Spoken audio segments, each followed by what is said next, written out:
Hello guys, this is Manju Kumari and welcome to beginning for learning. तो आज इस video में हम लोग बात करने वाले हैं रूसी क्रांति के इवेंट्स। इससे पहले मैंने जो वीडियो करवाया है उसमें मैंने आपको रूसी क्रांति यानी रशियन रेवोल्यूशन के उसमें कॉजेज़ के बारे में बहुत डिटेल में बताया है कि किस किस वजह से जो है वो रशियन रेवोल्यूशन हुआ था। तो आज इस हम वीडियो में बात करने वाले हैं कि अब मैंने आपको कॉजेज़ बता दिए थे, अब हम लोग बात करेंगे कि कौन कौन से इवेंट्स हुए, कि किस तरह से घटनाएं घटने लगी, किस तरह से क्रांति शुरू हुई थी। तो जैसे कि मैंने आपको बताया था कि इसमें क्या हुआ था कि जो फर्स्ट वर्ल्ड वॉर शुरू हुआ था 1914 से 1918 के बीच में, इसमें क्या हुआ, फर्स्ट वर्ल्ड वॉर में जो रूस था वो जो है वो धीरे धीरे इस फर्स्ट वर्ल्ड वॉर में जो है वो हारने लगा था। ठीक है, उसकी हार होने लगी थी क्योंकि उनके पास बहुत अच्छे हथियार नहीं थे। ठीक है, सेना भी ख़त्म होने लग पड़ी थी, तो ज़बरदस्ती, जैसे मैंने आपको बताया था कि वो किसानों को ज़बरदस्ती सेना में भर्ती करने लगे थे बिना किसी ट्रेनिंग के ही। तो इस वजह से जो है लोगों में काफ़ी ज़्यादा गुस्सा था। रूस में महंगाई बढ़ने लग पड़ी थी, लोगों पर ज़्यादा टैक्स लगाया जा रहा था। इस वजह से जो लोग थे वो काफ़ी ज़्यादा गुस्सा थे। ऊपर से उसकी हार की वजह से जो राष्ट्रीय सम्मान को धक्का लगा था उससे भी लोग बहुत ज़्यादा परेशान थे। तो जब आपसे पूछा जाए कि रूसी क्रांति का तत्कालिक कारण कौन सा है, तो तत्कालिक कारण में जो है वो आप फर्स्ट वर्ल्ड वॉर को कह सकते हो।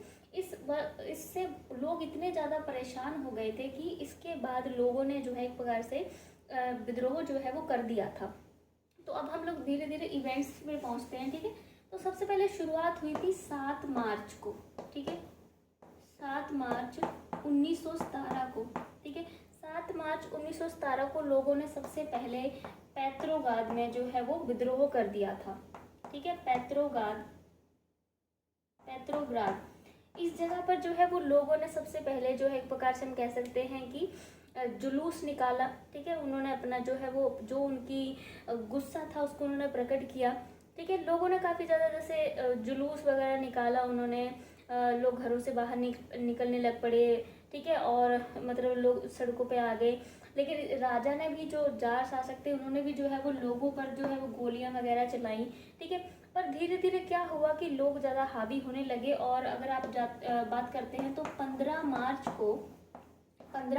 1917 को आखिरकार जो राजा था उसने जो है वो हार मान ली। ठीक है, और उसने सिंहासन जो है वो त्याग दिया। अगर आपसे पूछा जाए कि जो वहाँ का जार शासक था उसने अपना सिंहासन कब त्यागा, तो वो 15 मार्च 1917 को था। ठीक है, आखिरकार 7 मार्च से शुरू हुई जो घटना थी वो 15 मार्च पे आके एक प्रकार से ख़त्म हुई।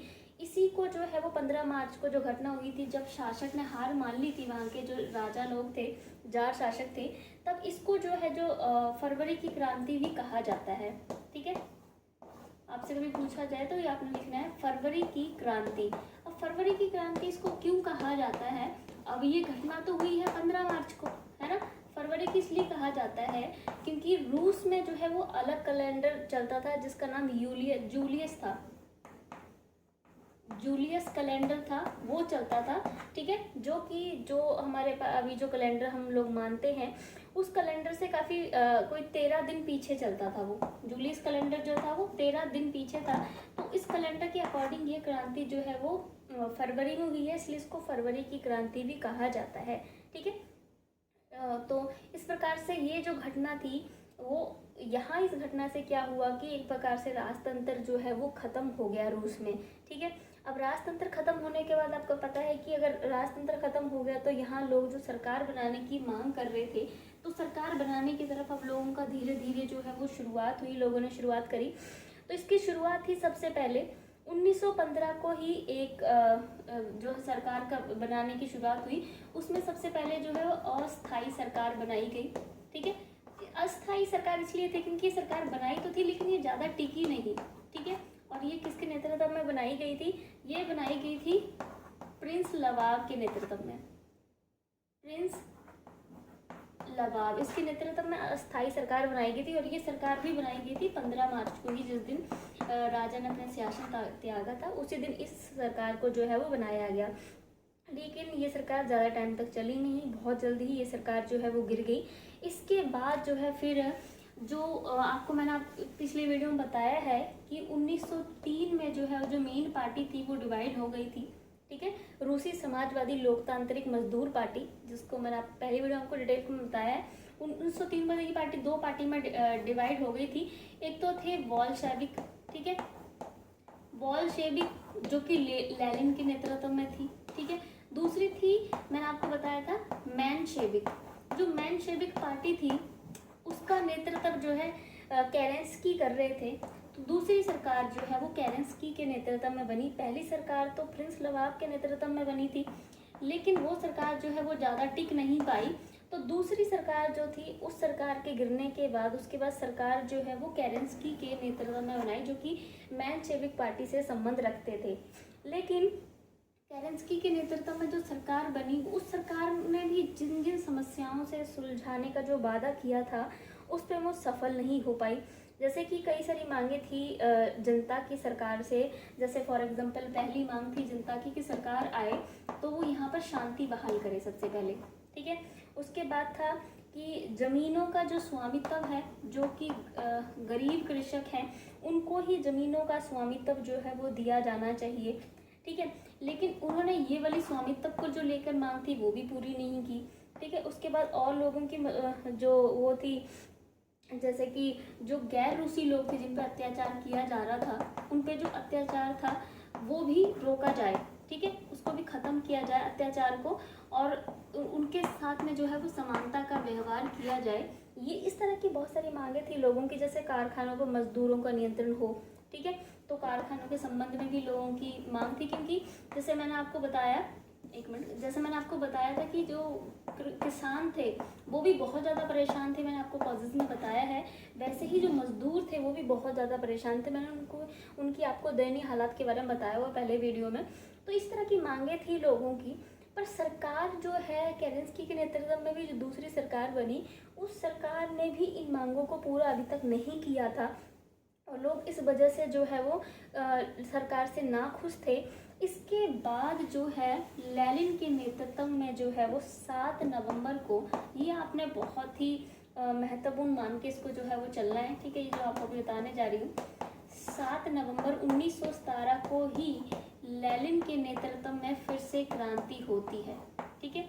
अब क्योंकि जो सरकार बनी है वो सरकार तो लोगों की मांगों को पूरा कर नहीं पा रही है, इस वजह से लेनिन के नेतृत्व में जो है फिर से एक क्रांति होती है, और इसी क्रांति को जो है वो बॉल्शेविक क्रांति कहा जाता है, ठीक है। बॉल्शेविक क्योंकि लेनिन के नेतृत्व में थी, और लेनिन जो थे वो बॉल्शेविक पार्टी से संबंधित थे, इसलिए इसको जो है वो बॉल्शेविक क्रांति भी कहा जाता है, ठीक है। ये 7 नवंबर को हुई थी, और इसी को जो है वो अक्टूबर क्रांति के नाम से भी जाना जाता है, ठीक है। अक्टूबर क्रांति, अक्टूबर क्रांति क्यों? क्योंकि वैसे तो ये जो क्रांति थी वो नवंबर में हुई थी, लेकिन जैसे मैंने आपको बताया कि रूस का जो कैलेंडर था यूलियस, उसके अकॉर्डिंग ये क्रांति अक्टूबर में हुई थी, इसलिए इसको अक्टूबर क्रांति जो है वो कहा जाता है, ठीक है। तो अब ये 7 नवंबर 1917 को ये क्रांति होती है, जिसको अक्टूबर क्रांति या बॉल्शेविक क्रांति कहा जाता है। इसके बाद जो सरकार है वो अब बनती है लेनिन के नेतृत्व में, ठीक है। तो लेनिन के नेतृत्व में जो है सरकार बनती है 8 नवंबर को ही। 7 नवंबर को ये एक प्रकार से विद्रोह हुआ था, तो 8 नवंबर 1917 को ही अब लेनिन के नेतृत्व में सरकार बनती है, यानी लेनिन जो है वो प्रधानमंत्री बनते हैं, ठीक है। प्रधानमंत्री कौन बनता है? लेनिन बनते हैं। और उसके बाद जो उनके ही एक प्रकार से मित्र थे या उनके साथ जो काम करने वाले थे, जिनका नाम था ट्राट्स्की, ये नाम बहुत ज़रूरी है, ये भी आपने याद रखना है, ट्राट्स्की। इनको जो है वहाँ का जो है वो विदेश मंत्री बनाया गया, विदेश मंत्री। इन्होंने ही जो है वो यहाँ पर रेड आर्मी की स्थापना की थी। विदेश मंत्री बनने के बाद इन्होंने यहाँ पर रेड आर्मी की स्थापना भी जो है वो रूस में की थी, ठीक है। अब उसके बाद लेनिन के नेतृत्व में सरकार बन गई, ठीक है। अब सरकार के सामने फिर से वही समस्याएं थी, जो लोगों की मांग थी, जो कि केरेंस्की सरकार पूरा नहीं कर पाई थी। तो सरकार को वही वाली मांगे जो है वो सबसे पहले पूरी करनी थी, जो कि लोग पहले से ही मांग कर रहे थे। तो सबसे पहले लोग शांति की मांग कर रहे थे। शांति का मतलब था कि जो युद्ध हो रहा है, युद्ध से अलग होया जाए कैसे भी। तो सबसे पहली जो मांग थी वो थी शांति की मांग। इसका मतलब जो फर्स्ट वर्ल्ड वॉर चल रहा था उससे जो है वो रूस को कैसे भी अलग किया जाए, इसके लिए ही जो लेनिन थे उन्होंने कदम उठाया। उन्होंने जो है वो 3 मार्च 1918 को जर्मनी के साथ में एक संधि की। ठीक है, रूस ने जर्मनी के साथ में एक संधि की। उस संधि का नाम है, ये आपको बहुत ही से याद रखना, बहुत ही जरूरी संधि है ये। फर्स्ट वर्ल्ड वॉर से अगर क्वेश्चन आते हैं तो वहाँ भी पूछा जाता है ये। ठीक है, तो उस संधि का नाम था ब्रेस्ट लिटोत्स्क।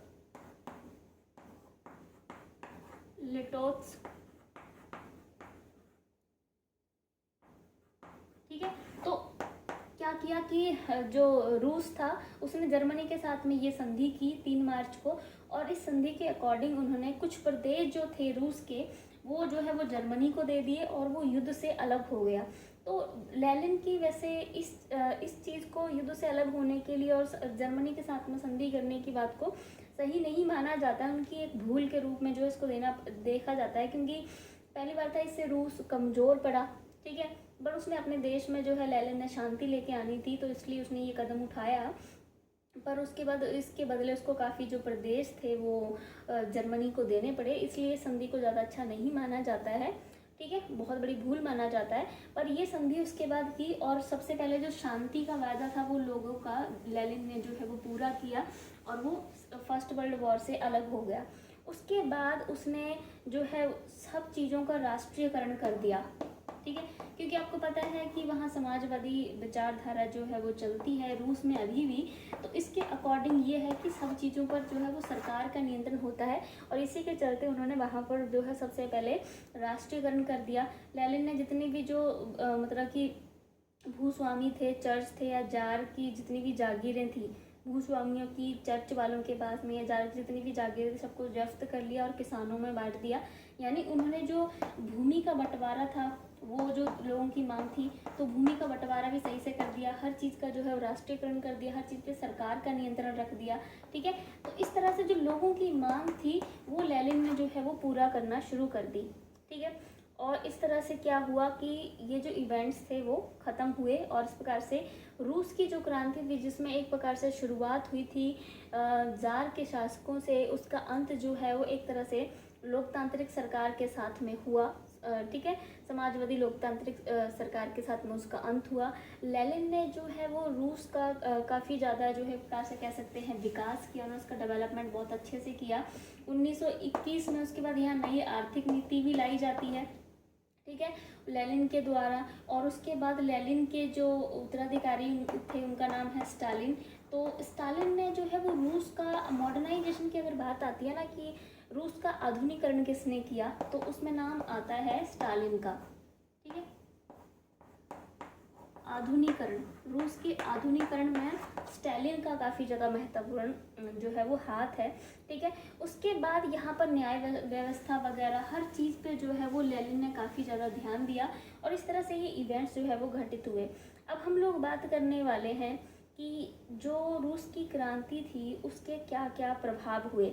सबसे पहले हम लोग बात करेंगे प्रभाव से पहले कि आखिर ये रूस की क्रांति थी, इसकी सफलता के क्या कारण थे, कैसे ये सफल हुई थी। ठीक है, सफलता के कारण पे हम बात करने वाले हैं, क्या क्या रीज़न थे। जैसे अगर हम लोग अपने भारत में बात करते हैं, अगर हम 1857 की बात करते हैं, तो हम साथ में ये भी पढ़ते हैं कि 1857 का विद्रोह जो है वो असफल कैसे रहा था। तो वैसे ही हम यहाँ पर बात करने वाले हैं कि जो है वो यहाँ पर जो रूस की क्रांति थी उसकी सफलता के क्या क्या कारण थे। ठीक है, पहला था जो जार शासक थे वो इसके लिए जिम्मेवार थे। ठीक है, जार शासक इतने ज़्यादा निरंकुश थे, इतने ज़्यादा अप्रिय थे लोगों के बीच में कि लोग उनका शासन चाहते ही नहीं थे। इसलिए लोगों में इतनी ज़्यादा विद्रोह की भावना जागृत हो चुकी थी कि जार शासक को वो कैसे भी ख़त्म करना चाहते थे इनके शासन को। इसलिए लोग जो है वो बढ़ चढ़ के इस विद्रोह में लोगों ने जो है वो भाग लिया। तो एक तो पहली बार जो जार शासक है वही इसके लिए रिस्पॉन्सिबल है, इसकी वजह से, क्योंकि ज़्यादा से ज़्यादा जो लोग थे वो उस क्रांति में जो है वो शामिल होने को आए। अगला जो कारण है वो है मजदूर। मज़दूर लोग जो थे वो इतने ज़्यादा यहाँ ज़ार शासकों से परेशान थे कि उनको गंदी बैरकों में रखा जा रहा है, सुविधाएं नहीं दी जा रही हैं, संघ नहीं बना सकते थे, हड़ताल नहीं कर सकते थे, ज़्यादा से ज़्यादा घंटे उनसे काम करवाया जाता था। तो मज़दूर लोग बहुत ज़्यादा परेशान थे। तो सबसे ज़्यादा इस क्रांति में मज़दूरों ने ही जो है वो भाग लिया था। इस वजह से भी ये क्रांति जो है वो सफल रही, क्योंकि बहुत अधिक बड़े पैमाने पर जो है मज़दूरों का इसमें जो है प्रकार से भागीदारी थी। उसके बाद अगर हम लोग बात करें तो इसमें हम सैनिकों की बात भी कर सकते हैं कि इसमें जो है वो सैनिकों ने भी, अब जैसे एक है कि जो जार शासक थे उनके पास जो है वो विद्रोहियों को रोकने के लिए सैनिक ताकत थी, ठीक है, विद्रोहियों को रोक सकते थे। लेकिन जो सैनिक थे वो भी आखिरकार थे तो कृषक ही थे ना। जो कृषक वर्ग के लोग थे या जो मजदूर वर्ग के लोग थे या जो निम्न वर्ग, एक प्रकार से जनसाधारण लोग थे, वहीं से सैनिकों को नियुक्त किया जाता है, ठीक है। तो ये जो सैनिक थे ये विद्रोह में शामिल हो गए, ठीक है। जो विद्रोह कर रहे थे लोग ये उसमें शामिल हो गए। और क्यों शामिल हो गए? क्योंकि सैनिकों के साथ भी बहुत अच्छा व्यवहार नहीं किया जाता था। इस वजह से सैनिक भी जो है इस क्रांति में साथ देने आ गए। तो ये भी सफलता का कारण हुआ कि भी इस प्रकार से जो जो सैनिक थे उन्होंने भी जो है वो साथ दिया, और ऊपर से सैनिकों के पास हथियार वगैरह भी थे। तो ये भी एक बहुत मुख्य कारण बना। अगला जो कारण था वो था नेता। लेनिन जो है वो बहुत ही अच्छे योग्य नेता थे जिन्होंने इस क्रांति का नेतृत्व किया। और ट्राट्स्की जो कि विदेश मंत्री बने, उन्होंने रेड आर्मी वगैरह बनाई। इस प्रकार से ये था कि इनके नेता बहुत अच्छे थे, उन्होंने बहुत अच्छे से नेतृत्व को जो है लीड किया। तो नेता भी जो है इसमें सफलता का बहुत ही मुख्य कारण था, ठीक है। उसके बाद ये था कि उसके बाद छठा, अगर हम इसमें और कारण की बात करें तो जब फर्स्ट वर्ल्ड वॉर हुआ था तो फर्स्ट वर्ल्ड वॉर से ये लोगों के बीच में आया कि इसमें रूस की हार हो रही थी। उस टाइम ज़ार शासक ही थे, तो लोगों के बीच में इस चीज़ का भी गुस्सा उभरा कि इसमें जो हार हो रही है उससे लोग बहुत ज़्यादा बेचैन हुए, उनके राष्ट्रीय भावना आघात हुई। तो इस प्रकार से उन्होंने सोचा कि ये तो, एक तो लोग परेशान भी थे फर्स्ट वर्ल्ड वॉर की वजह से, लोगों ने और ज़्यादा विद्रोह के लिए जो अपने कदम उठाना शुरू कर दिए थे। और दूसरा था कि फर्स्ट वर्ल्ड वॉर में अगर मान लीजिए रूस के जो शासक थे उनकी सहायता इंग्लैंड अमेरिका जैसे देश करते भी, पर वो भी युद्ध में बिजी थे। अगर वो युद्ध में बिजी ना होते तो हो सकता है रूस में क्रांति ना हो पाती, क्योंकि क्रांति को दबाने के लिए रूस दूसरों की सहायता ले सकता था। उस टाइम वहाँ के जो शासक थे इंग्लैंड की सहायता ले सकते थे, यानी वो मित्र राष्ट्रों की सहायता ले सकते थे। लेकिन मित्र राष्ट्र भी इस युद्ध में शामिल थे, इस वजह से मित्र राष्ट्र भी उनकी हेल्प नहीं कर पाए। तो ये भी सफलता के लिए एक अच्छी ही चीज़ थी कि मित्र राष्ट्र जो थे वो बिजी थे युद्ध में, ठीक है। तो ये कुछ कारण थे जिसकी वजह से हम कह सकते हैं कि जो रूस में जो क्रांति हुई थी उसमें सफलता में इन जो है काफ़ी महत्वपूर्ण भूमिका जो है वो निभाई थी, ठीक है। तो आगे हम लोग बात करने वाले हैं इसके क्रांति के प्रभाव के बारे में बात करेंगे, यानी इम्पैक्ट्स क्या क्या पड़े इसके, उसके बारे में हम लोग यहाँ बात करने वाले हैं। इम्पैक्ट कह लो या उसके प्रभाव कह लो। तो सबसे पहले हम प्रभाव में रूस पर ही बात करेंगे कि इस क्रांति का रूस पे क्या प्रभाव पड़ा, ठीक है। सबसे पहले हम लोग बात कर सकते हैं कि यहाँ पर जो राजशाही थी, ठीक है, रूस पे ही हम सबसे पहले बात करने वाले हैं। सबसे अच्छा कारण तो ये था कि जो शासक थे यहाँ का, जो जार शासक थे उनका अंत हो गया, ठीक है। के जो जार शासक थे उनका अंत हुआ। बहुत ही क्रूर थे, बहुत ही निरंकुश वो राजा थे, पर उन्होंने जो है वो आखिरकार 15 मार्च 1917 को जो है वो राजगद्दी छोड़ दी क्या, उनको मजबूरन छोड़नी पड़ी इस विद्रोह की वजह से। तो रूस के लिए सबसे पहला जो चीज़ थी वो इस क्रांति से यही मिली कि उनको एक प्रकार से लोकतांत्रिक अधिकार जो थे वो मिल गए, उनकी अपनी सरकार वहाँ पर आ गई, लोकतांत्रिक सरकार। और जो निरंकुश शासक थे उनका इस क्रांति में जो है वो खात्मा हो गया, ठीक है। उसके बाद इसमें एक और बड़ी चीज़ है जो मैंने आपको बताया है कि रूस जो था वो 3 मार्च 1918 को जो फर्स्ट वर्ल्ड वॉर था उससे अलग हो गया, ठीक है। तो एक ये भी चीज़ थी कि रूस जो है उससे अलग हो गया, क्योंकि इसमें रूस के काफ़ी ज़्यादा एक प्रकार से हम कह सकते हैं कि इस युद्ध में कम से कम 20 लाख से ज़्यादा रूस के जो सैनिक थे वो मारे गए थे, ठीक है। 20 लाख सैनिक अबाउट उसके मारे गए थे, 30 लाख सैनिक अबाउट उसके घायल थे। यानी रूस को काफ़ी ज़्यादा नुकसान हो रहा था। ऊपर से उसके देश में महंगाई वगैरह बहुत ज़्यादा बढ़ रही थी, असंतोष की भावनाएं वहाँ पैदा हो रही थी। देशवासी भी युद्ध के अंत के लिए उत्सुक हो गए थे। इस प्रकार से क्या हुआ कि इसका दूसरा इम्पैक्ट पड़ा कि रूस जो है वो फर्स्ट वर्ल्ड वॉर से अलग हो गया। ठीक है, अलग होने का एक नुकसान भी था क्योंकि जर्मनी को कुछ प्रदेश देने पड़े उसके साथ संधि करने की वजह से, बट फिर भी ये था कि वो इस युद्ध से अलग हुआ और वहाँ पर एक प्रकार से शांति जो है वो स्थापित हो गई। उसके बाद हम लोग अगर बात करें, अगर मैं कृषकों की बात करूँ तो जो कृषकों की हालात थे उसमें सुधार काफ़ी ज़्यादा हुआ, क्योंकि लेनिन ने आके क्या किया कि जो भूमि का बंटवारा था वो बहुत अच्छे से किया। जो बड़े बड़े जो भूस्वामी थे उनके पास जो भूमि का सारा हिस्सा था वो उनसे लेकर, भूस्वामी या चर्च के स्वामी थे उन सब से वो सारी ज़मीनें लेकर छोटे जो कृषक थे जो कि दास बने हुए थे उनके बीच में भूमि का बंटवारा किया। ठीक है, और मज़दूरों के लिए भी इसमें बहुत अच्छी बात ये थी कि उनके पास जो काम करने के जो घंटे थे उनको कम कर दिया गया। उनके जो भी उनके साथ अत्याचार किया जा रहा था वो सभी जो चीज़ें थी वो कम कर दी गई। गाँवों में किसानों की दशा और भी दयनीय थी, उसको भी जो है वो ठीक किया गया। इसके बाद मज़दूरों के बच्चों के लिए, जो मज़दूरों के बच्चे थे उनके लिए शिक्षा का प्रबंध भी जो है इसके बाद किया सरकार ने। ठीक है, मज़दूरों को कारखानों का प्रबंधन भी सौंप दिया। जो मज़दूर लोग थे उनको प्रबंधन भी जो है वो इस क्रांति के बाद जो प्रबंधन था कारखानों का वो मज़दूरों को सौंप दिया गया। गांव में ज़मींदारों की ज़मीनें छीनकर किसानों में बांट दी गई। उन पर लगाए गए करों को, जो कृषक थे उन पर जो कर लगाए गए थे करों को भी जो है वो काफ़ी हद तक कम कर दिया गया। स्थानीय जो प्रशासन था उसमें भी जो कृषक या वो लोग थे उनको भी प्रशासन में जो है वो शामिल किया जाने लगा। ठीक है, पहले इनको प्रशासन में नहीं शामिल किया जाता था, कॉमन लोगों को, जनसाधारण लोगों को, तो इनको बाद में जो है वो प्रशासन में आने के लिए भी छूट दी। ठीक है, जो कि पहले नहीं थी। तो प्रशासन में भी किसानों मजदूरों को सबको उचित स्थान दिया जाने लगा। तो इस प्रकार से क्या हुआ कि जो किसानों की और मजदूरों की जो ज़ार के शासनकाल में बुरे हालात थे उसमें जो है वो काफ़ी ज़्यादा सुधार हुआ। ठीक है, तो अब हम लोग अगले बात पर करने वाले हैं कि इस क्रांति के बाद आर्थिक उन्नति में भी काफ़ी ज़्यादा मदद मिली। ठीक है, आर्थिक उन्नति। अब आर्थिक उन्नति में जो है वो कैसे मदद मिली? 1917 की क्रांति से पहले रूस औद्योगिक दृष्टि से, इस क्रांति से पहले रूस बहुत अच्छा नहीं था। औद्योगिक दृष्टि से पूरी तरह से ये पिछड़ा हुआ था। रूस में निरंकुश शासकों ने औद्योगिक विकास के लिए काफ़ी प्रयत्न तो किए थे, लेकिन औद्योगिक दृष्टि से रूस जो यूरोपीय देश थे उनसे पीछे था।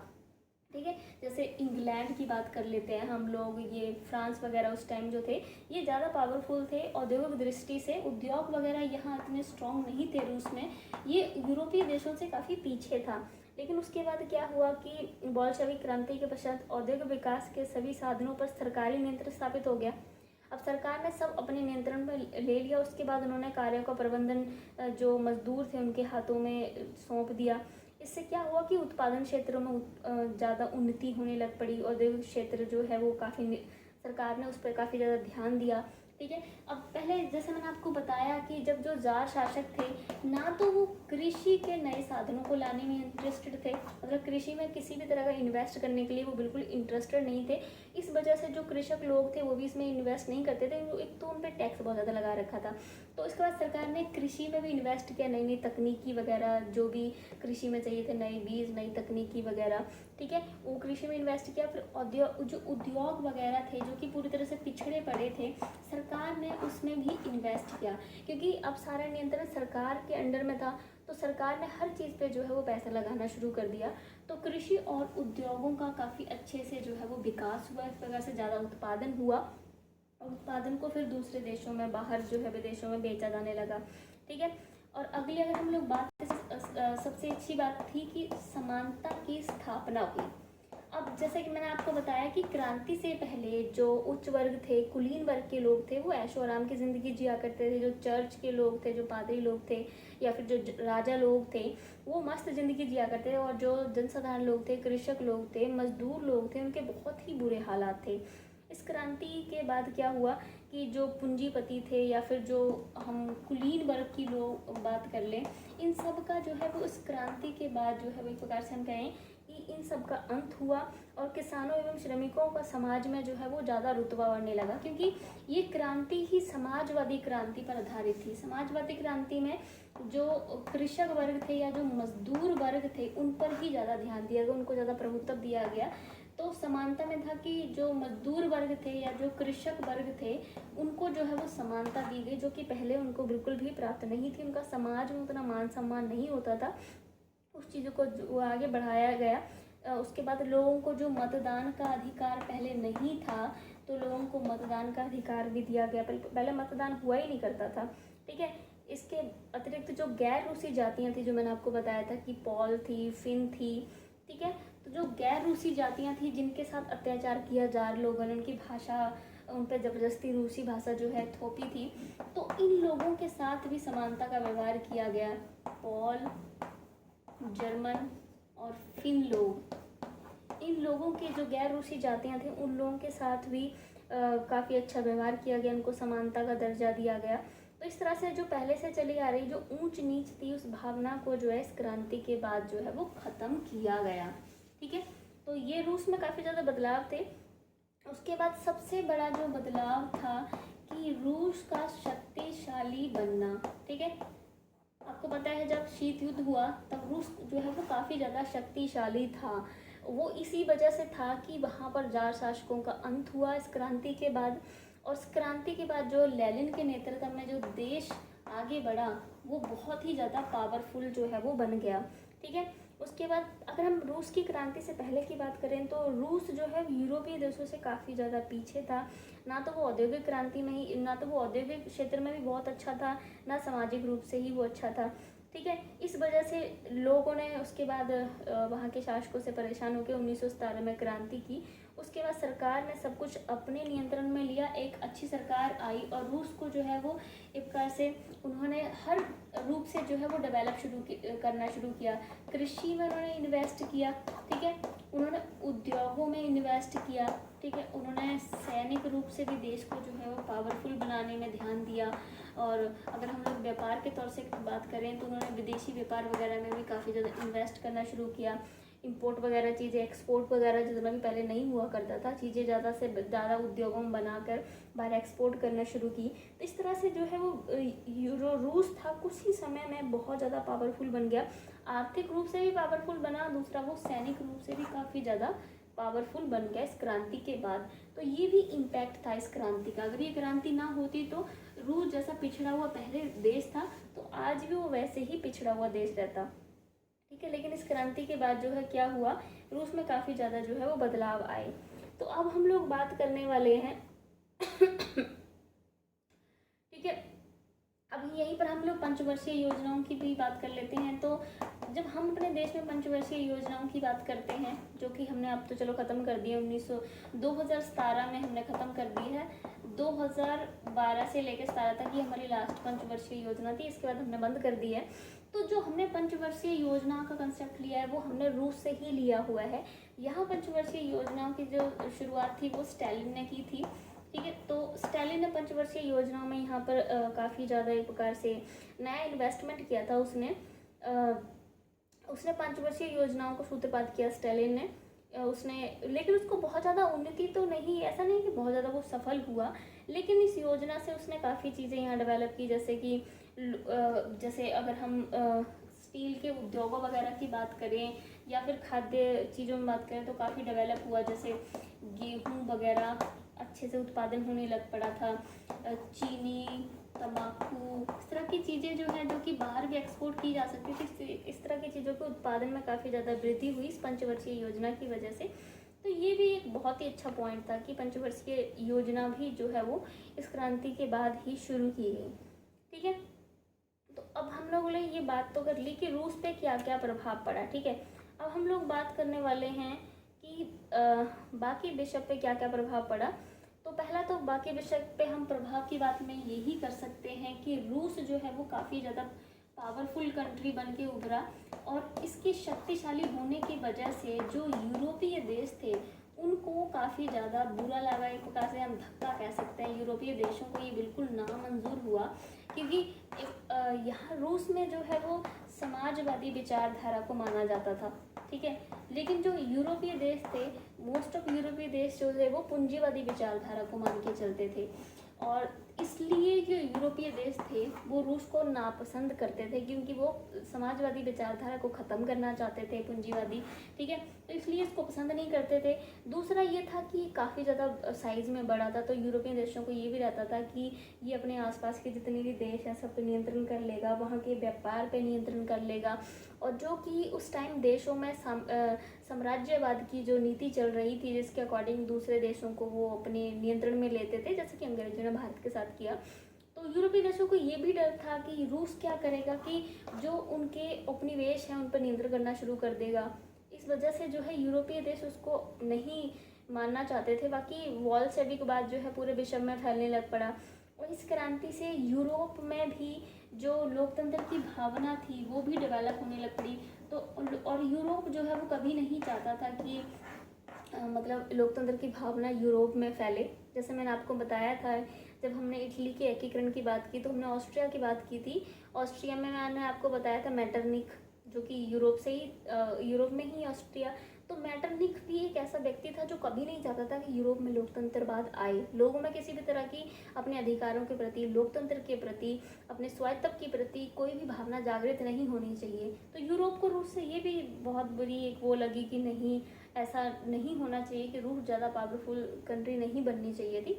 तो इस तरह का है कि दूसरे देशों में भी इस चीज़ का काफ़ी ज़्यादा जो है वो प्रभाव पड़ा, ठीक है। तो ये हम लोगों ने आज इसके कॉजेज़ के इम्पैक्ट के बारे में बात की। मैंने आपको पहले तो इसका थोड़ा सा ब्रीफ बताया कैसे इवेंट्स वगैरह शुरू हुए थे। तो ये वीडियो आज हम यहीं ख़त्म करते हैं। अगर आपकी वीडियो अच्छा लगे तो लाइक शेयर सब्सक्राइब जरूर करना। Thank you so much guys.